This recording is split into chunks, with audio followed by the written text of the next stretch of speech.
kita tanya ke Bang Rimung karena beliau satu desa ya, satu perkampungan dengan TIJ.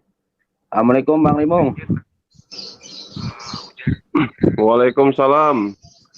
Habib Jakfar, kalau Ya. gimana Bang? Gimana Bang Rimung terkait tentang Bang TIJ ini yang banyak memberikan edukasi kepada kawan-kawan semua.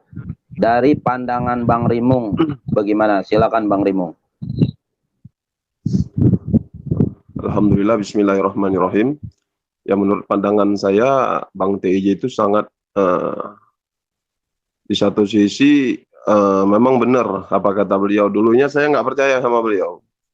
Ketika mengganggu-ganggu konten orang, terus lama-kelamaan saya jadi yakin bahwa memang beliau membongkar semua, real. Dan banyak yang ikut dari Jawa sana, banyak yang mendukung Bang TIJ.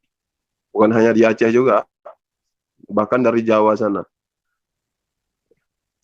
Jadi setelah itu saya didukung juga sama Bang TIJ, mengganti nama tidak lagi Tabib Ahmad menjadi Abu Rimung atau Rimung Aulia.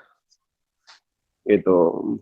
Jadi saya termotivasi sama Bang TIJ. Kamu asal ada saya jadi mungkin lagi bongkar sesuatu, ya campurin aja. Ikut terus katanya. Oh gitu. Gitu aja Bib. Jadi dia motivasi untuk YouTuber baru juga gitu. Beliau itu sangat membantu orang lain ya.